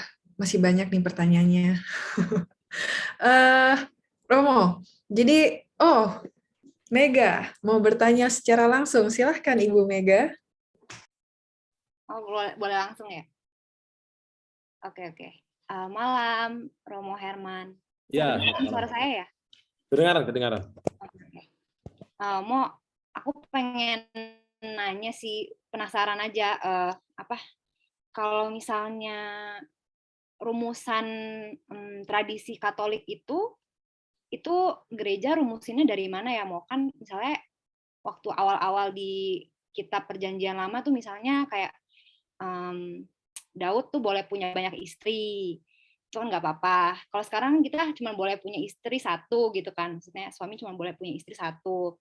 Terus misalnya dulu tuh nggak boleh makan darah gitu ya. Terus sekarang semua orang kayak makan darah deh, maksudnya kayak ada yang makan jeroan gitu kan, kayak itu nggak dosa gitu. Itu tuh dari mana ya? Misalnya kayak Katolik itu dia merumuskan apa yang boleh dari dulu, dari yang zaman dulu gitu sebelum Yesus sampai yang zaman modern itu tuh dari mana gitu, Mo? Ya, mungkin ini pengalaman pribadi kali ya. Makan darah dan darah terus dilarang sama kelompok. Nah, nggak boleh makan darah menurut kitab suci ya kan. Darah itu kan katanya kehidupan gitu kan. Ya. Begini, semua itu ada, sekali lagi ada konteksnya. Kitab suci ditulis berdasarkan konteks budaya lokal orang Israel, tradisi Yahudi. Tradisi Yahudi memang nggak makan darah, nggak makan kuku belah gitu loh. Nah, maka berbahagialah orang menjadi Katolik itu.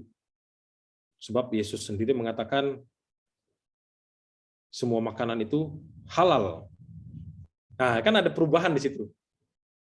Ada perubahan. Dan sekali lagi, penglihatan yang dialami oleh Petrus ketika dia berdoa, lalu muncullah penglihatan selembar kain itu kan, 2 kali dia ditawari suruh makan, nggak mau. Karena dia orang Yahudi kan. Tidak Tuhan, aku nggak mau makan makanan yang haram kan gitu. Terus akhirnya engkau tidak boleh mengharamkan apa yang tidak diharamkan. Intinya begitulah. Akhirnya disuruh makan. Itu mau menandakan apa? Bahwa semua yang dialami oleh gereja itu adalah suatu perjalanan waktu dan terikat dengan konteks budayanya. Sehingga ketika masuk ke perjanjian baru ada suatu terobosan yang dibawa oleh Yesus. Yaitu ya sekarang bukan lagi soal aturan tapi soal kasih. Nah, walaupun kasih itu tetap diperlukan. Ya kan? Dulu kalau ditanya, wah itu Daud punya beribu-ribu istri, ya memang mungkin zaman dulu itu diperbolehkan, tapi Yesus selalu mengatakan tidak, 1 istri saja. Karena memang ya situasinya berbeda. Gitu. Maka penting sekali kita memahami situasi waktu itu ditulis ajaran-ajaran itu. Sehingga kita bisa mengerti lah, tidak sembarangan menghakimi. Ini salah, wah di kitab suci boleh katanya, tapi ini kok tidak boleh. Harus memberikan perpuluhan, jadi umat wajib memberikan perpuluhan. Nah, padahal itu kan punya konteksnya sendiri. Jadi harus hati-hati. Kalau kita nggak paham, ya kita telan mentah-mentah jadi korban ayat nanti. Mau aku juga ada pertanyaan lanjutan sedikit. untuk melanjuti yang itu, kan waktu Yesus bangkit nih kan tirai bait Allah kan kebelah dua. Itu kan maksudnya artinya jadi kayak Yesus kan menurunkan Roh Kudus akhirnya, jadi maksudnya kita tuh sebagai umat biasa. Dulu kan misalnya di zaman Yesus tuh ada umat Lewi yang khusus buat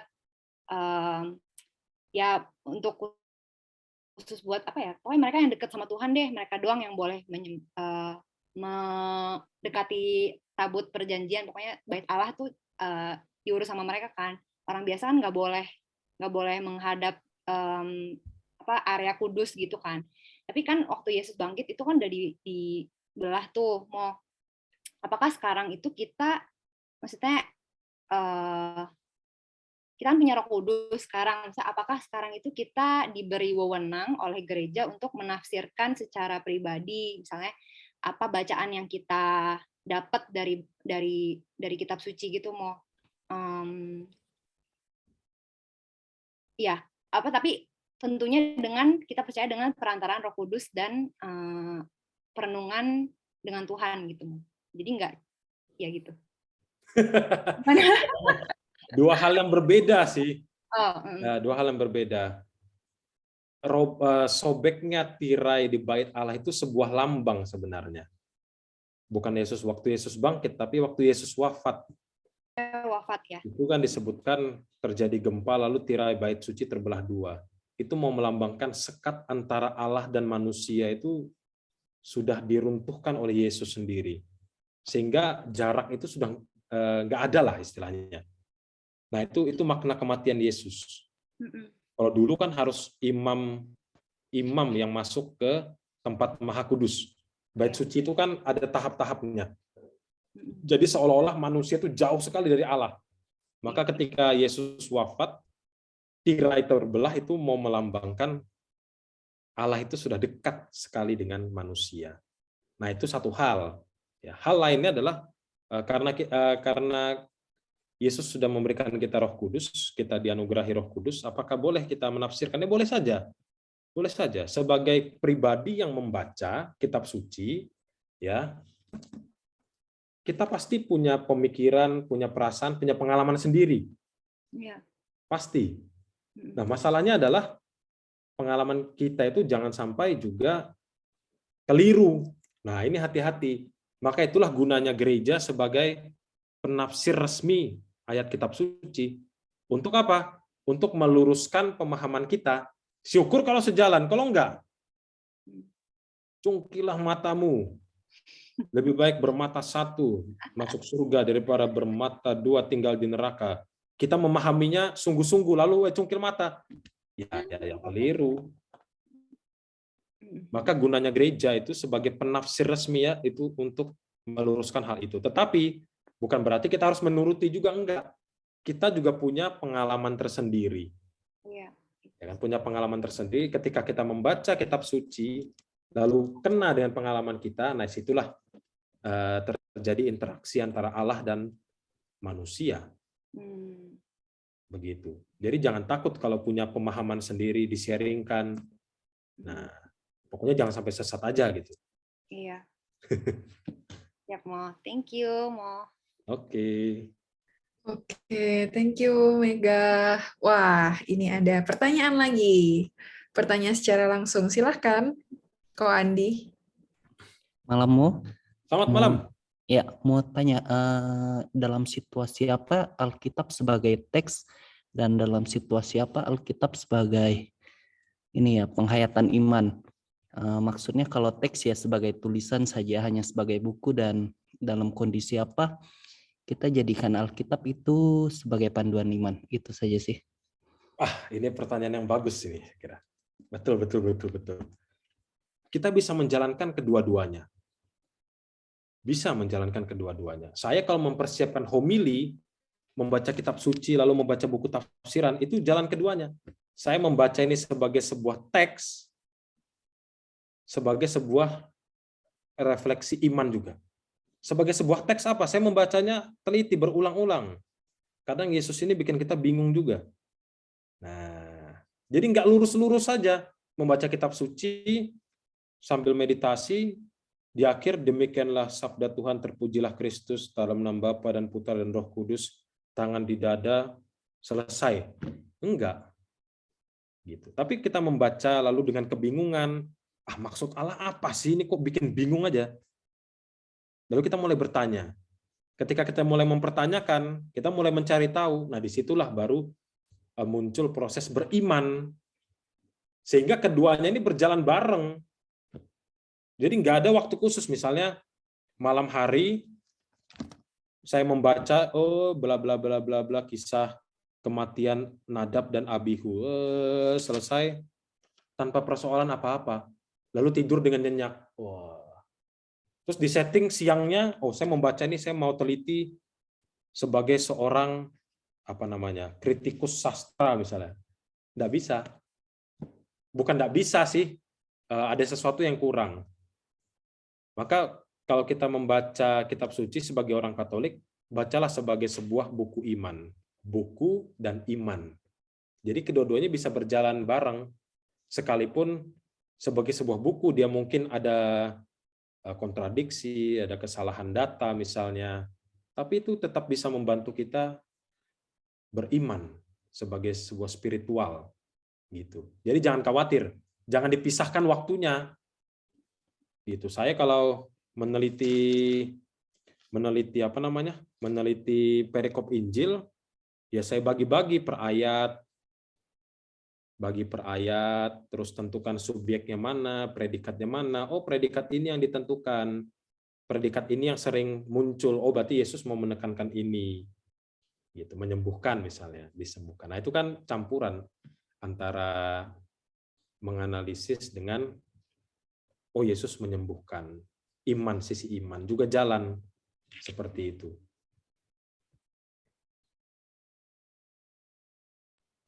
Gimana? Kok Andi sudah jelas? Atau bingung? Sama satu lagi, Mo. Kitab-kitab rahasia itu ada tidak sih, Mo? Kan banyak isu yang ini Vatikan menyimpan teks-teks kuno begitu yang mungkin jadi bahan ini ya, bahan skripsi buat Alkitab itu. Ada bukunya tuh, ada bukunya. Apa menguak Injil rahasia begitu? Iya, Romo Deshi. Yes. Seperti yang saya bilang, tulisan itu banyak sekali. Itu ada yang sebut kitab apokrifa namanya. Banyak sekali. Tulisan-tulisan, ada Injil Maria, Injil Barnabas, Injil Yudas. Barnabas belakangan lah, itu baru abad pertengahan itu. Tapi yang tua, Injil Maria, yang hasilnya kita merayakan orang tua Santa Maria, Santo Yoakim dan Santa Ana, itu banyak sekali berseliweran di kalangan orang Kristen. Paling jelas ketika membaca Injil Lukas, kan, prolognya. Karena banyak tulisan tentang Yesus, maka aku memutuskan untuk menuliskannya bagimu secara teratur. Itu banyak. Dan ada yang tersimpan di Vatikan? Iya, tersimpan di Vatikan sebagai sebuah dokumen sebagai sejarah saja, tapi bukan sebagai kitab suci. Karena sebagai kanon kitab suci, kitab ini sudah definitif. Mungkin ada tulisan-tulisan kuno abad ke-1, ke-2 yang punya bobot rohani yang tinggi, tetapi tidak dipandang sebagai kitab suci. Misalnya kitab Didache, tulisan bapak-bapak gereja banyak sekali. Tapi gereja punya kriterianya, inilah kitab suci kita. Nah, jadi kalau Vatikan ada berita-berita, Vatikan menyimpan itu, iyalah, menyimpan di museumnya. Karena penemuan itu penting sekali. Jadi iman kita pun juga tidak berdasarkan murni kitab suci, tidak. Tapi juga ada tulisan-tulisan apokrifa itu, yang sesuai dengan iman gereja tentunya. Ya kayak Injil Barnabas, Injil Yudas, tidak ada hubungannya sama iman gereja, ya tidak akan dilihat. Itu sebagai contoh orang yang hoax saja, gitu. Oke, baiklah. Terima kasih Romo. Gimana kok Andi? Udah jelas? Apa makin bingung tadi kata Romo? Oke, udah jelas ya. Thank you kok Andi buat pertanyaannya. Oke, kita balik lagi ke Slido, pertanyaan terakhir ya ini ya. Pertanyaan terakhir. Lumayan menarik. Membahas mengenai pertobatan. Ya, tadi kan Romo ada menyinggung soal sakramen tobat. Nah, ini ada yang bertanya. Teman Protestan itu merasa kalau pertobatan hanya sebatas mindset karena rahmat Allah yang senantiasa ada. Jadi setiap hari kalau kita mau minta maaf habis pas tidur mau minta maaf, udah Romo langsung dimaafin gitu. Langsung ada rahmat pertobatannya. Nah, tapi gimana sih pendapat Romo dari sisi Gereja Katolik tentang persepsi tersebut? Nggak salah memang kalau Allah itu rahmatnya setiap hari ada. Ya, itu betul sekali. Tetapi kita sebagai manusia itu juga perlu menunjukkan, mengekspresikan wujud tobat itu dengan apa. Nah, itu sangat penting. Itu bukan hanya di mindset, saya kira. Itu real, nyata, bahwa rahmat Allah senantiasa ada. Tetapi biar bagaimanapun kita manusia, kalau buat salah, taruhlah kalau kita mencuri, lalu kita yakin orang tua kita mengampuni kita, pasti ada sesuatu hal yang rasanya kurang gitu. Sebelum kita minta maaf dan mengakukan itu. Dan ketika kita mengakukan dosa kita kepada orang, lalu minta maaf, saya minta maaf ya, saya salah tadi bully kamu, itu ada suatu sukacita tersendiri. Persepsi itu nggak salah sebenarnya. Cuma gereja ingin, karena sakramen itu kan tanda ya, yang kelihatan. Jadi harus ada wujudnya. Yaitu apa? Dengan mengakukan dosa kita. Ya bisa saja kita mengakukan mengakukan dosa-dosa kita langsung kepada Allah. Tapi tandanya apa? Nggak ada tanda yang kelihatan. Dan ingat, Yesus memberikan kuasa kepada para rasul untuk mengampuni. Memberikan kuasa. Sehingga rahmat pengampunan itu juga jalan dan juga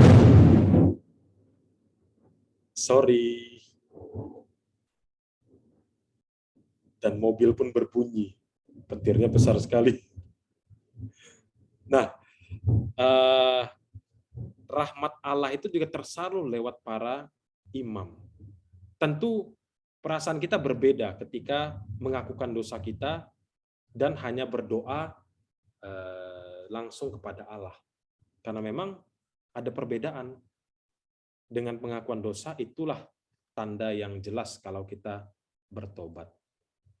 Kalau saya salah sama kamu, saya bilang saya bertobat, tapi nggak ada tandanya, apa kamu percaya saya bertobat? Enggak kan? Mesti ada tanda yang kelihatan. Apa ya pengakuan dosa itu? Itulah satu tanda. Ya, jadi mungkin supaya kita juga lebih aware Romo ya sama dosa yang kita perbuat. Jadi nggak sembarang atau kayak sepele gitu menganggap setiap hari gue juga bisa diampunin kok sama Tuhan. Gitu. Ya udah buat dosa lagi. Oke, thank you banget Romo Hermanto, CJB, ada yang mau disampaikan lagi? Ya, itu sekalian pesan sponsor aja teman-teman kita di masa Prapaskah. Jangan lupa untuk sakramen berpuasa dan pantang. Jangan mengaku dosa juga nanti sebelum dari hari suci. Jadi, silakan dicek masing-masing jadwalnya di paroki masing-masing, pasti udah di-post di sosial media. Oke. Romo, mungkin ada kata-kata penutup? Oke, teman-teman, terima kasih atas kesempatan sharing yang diberikan kepada saya, dan saya senang sekali bisa berproses bersama dalam kitab suci dan iman ini. Saya kira kita anak-anak muda harus banyak membaca dan mendalami iman kita lebih baik lagi, karena dengan budaya kita, dengan medsos, dengan ini, itu tantangannya banyak sekali. Ya, ada orang-orang yang menolak konsili, ada pertanyaan tentang iman kita, soal patung, dan lain sebagainya. Kalau kita tidak aware, sadar dengan hal itu, kita akan ketinggalan. Dan iman kita hanya tinggal begitu saja. Pengetahuan akan sangat membantu kita dalam beriman. Pengetahuan bukan hanya monopolinya para romo, frater, suster yang belajar, tapi umat juga punya peran di situ. Jadi jangan khawatir. Itu saja. Tetap bersemangat. Oke, thank you Romo Hermanto. Boleh semuanya Romo tepuk tangan Hermanto, virtual plus. Too bad we have to end the session tonight. Kok jadi beralih ke bahasa Inggris tiba-tiba? Maaf, kok maaf, sangat disayangkan kita harus mengakhiri sesi pada malam hari ini. Tunggu translate. Boleh teman-teman? Topik-topiknya kan nih banyak banget yang melekat di hati teman-teman pasti. Jadi kita tunggu kedatangan teman-teman di Padi minggu depan. Asik. Teman-teman boleh terakhir permintaan dari kita untuk menyalakan kameranya karena kita mau foto bersama. Len, tutup dulu. Doa kali ya. Tutup dong. Nanti langsung kabur. Tapi ada jadi kita foto dulu baru terima berkat gitu. Kalau udah terima berkat pada kabur semua nanti. Ayo teman-teman boleh nyalakan kameranya. Sebentar aja kok, nggak sampai 5 menit. Nah, mantap. Effendi brother. Effendi bersaudara. Ya, cepat aja ya, supaya kita bisa bobo cepat, dapat berkat cepat, bobonya nyenyak deh. Ini ada tim admin yang bantu foto, apa gue yang screenshot? Min? Oh, JB, oke. Oke, sudah siap. Berikan senyum terbaikmu. 1, 2, 3, cheese! Oke, halaman selanjutnya ada. 1, 2, 3, cheese! Oke, ada lagi? Udah balok hitam semua ya? Saya bentar. Ya udah. Ya, wes. Udah. Oke, udah. Terima kasih. Mari kita tutup malam hari ini dengan doa dan berkat dari Romo Hermanto. Waktu dan tempat dipersilahkan kembali. Teman-teman, marilah kita hening sejenak untuk menyiapkan diri kita.